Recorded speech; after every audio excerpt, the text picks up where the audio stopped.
feeling, man? Doing good. Yeah. Can you move up a little bit? Yeah. How's that? How's that hand, dude? It's perfect, man. Had a good practice today. Was able to throw the ball around. Got some good handoffs in. So ready to go. So you'll be ready. Yes, sir. Okay. What's the mood? What's the mood of the team? You know, you're up against. You're playing a team now that you go from one extreme to the other. You're playing an FBS, a big FBS team. Now you turn around and play a team that's lost 8 in a row. What's the deal? Same old. Man. You know, we come out, do a good job of coming out preparing ourselves. Had a good scout team look that they're giving us some great looks, so I think we'll be ready to go Saturday. What jumps out at you about their defense? Their ends are really, really good. You know, they play good defense. They do a good job with their schemes of kind of mixing it up at times. But I think they're a solid defense, solid team. Lowell, can you describe what happened on the play where you got hurt? It happened so fast, the way it was just like I kind of got up and I just felt my hand bleed. And so even if you go back and look at it, you can't really tell what actually really happened. So I mean, it's just one of those things, kind of the freak nature thing that, you know. So I'm still kind of interested to see how it all shaped out, but you know, I'll watch it 1,000 times and still can't tell. Was it a passing play, throwing play? It was. I actually. You just thrown it. You just thrown it, and yeah. Okay. Can you take us back to that touchdown in the first quarter there?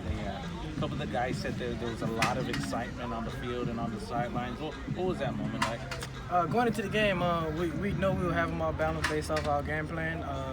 We kind of, like you said, we kind of came out early. The first two plays, we got 2 first down back to back, and then we kind of had some things shot ourselves in the foot. And we came back in the second drive, went right down the field and scored. And even during the game, we had drives where we were consistently moving the ball, and we just kind of get to the 4th down, we have a false start, and I missed a throw going into halftime. And so it's just a lot of small things that kind of catch up with you when you're playing good quality teams like that. Coach was telling us what happened. It sounds like it was a really painful deal there. Can you describe what it felt like, and then in the days that followed? It's been real tender, a bit sore, but like I said, I was able to practice today. I was able to practice Sunday, and I don't plan on missing any time Saturday. You were able to practice Sunday? You were able to? I was.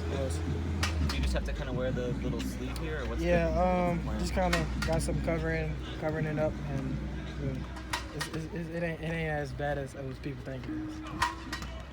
What about your play individually? Do you feel like you've gotten better every time you've gone out there for UTSA?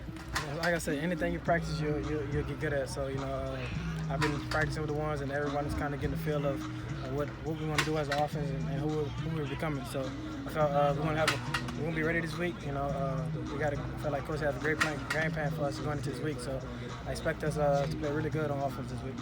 Did you talk to Coach about going back into the game on Saturday? I did, actually, but he was like, at the point that it didn't really do any justice for me to go back and kind of injure it anymore. So he kind of told me just sit out, just stay on the sideline and be encouraging to judge.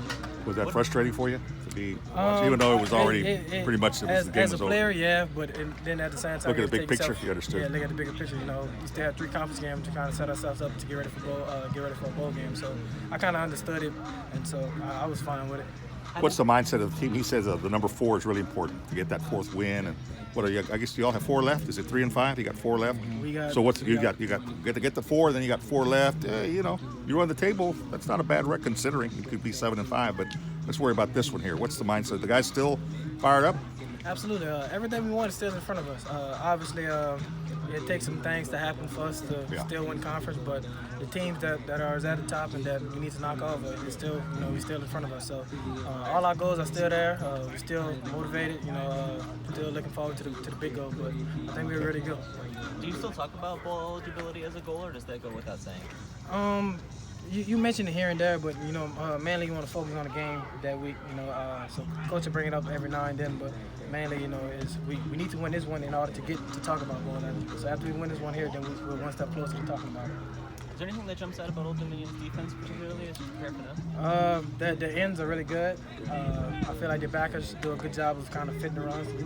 Them as a defense as a whole do a great job of stopping the run.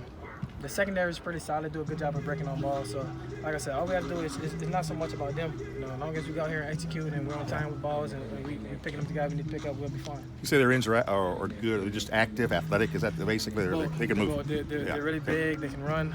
They're active. So our tackles have a big challenge this week, but I trust those guys. Kind of the way JJ and I used to be when we were in high school, right? Yes, JJ, sir. we were Yes, active. We had good feet, man. Good feet. Is it an advantage or does it simplify things for you when you go from a defense with the athletes like A&M has to a team like Old Dominion?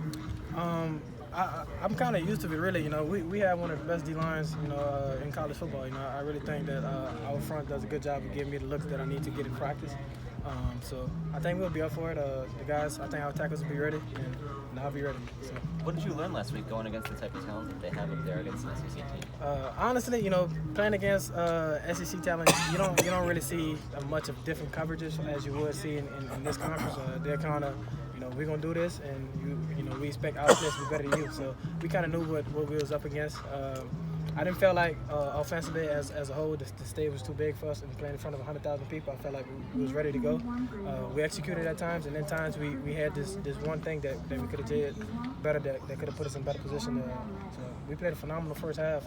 Had a okay second half, but you can always do better. Did you feel like you individually played well on that stage and how you handled their defense? I felt like I did a great job of kind of motivating the team and kind of let them feed off of my energy. So that's my job, to let those guys feed off of my energy. What did you think about JoJo? Did you say anything to him? They kind of threw him into the fire after you went down. Just being in his situation, you don't want to kind of overcoach him and tell him what you think. If he asks any question, I'll give him my advice of what he think I would have did, because just a few weeks ago I was in his position, so I understand what he thinks. So it's more of a brother kind of learning lesson. So some of the things he has to learn for himself, because he has to actually go out there and get the mental reps. But some of the things, I can't be a help and advice to him. Does it seem like 100 years ago that you haven't played at the Dome? I mean, you won that game, the last game there, then you had the open date, then you play A&M, now you go on the road again. Does it seem like a long time? I know you're not worried about it, right, because you're playing on the road again. But I don't think it's that bad. It's a blessing to be able to play home, but it was great to play in front of 100,000 people too. Yeah, sure. So it's a win-win situation. Yeah. Okay.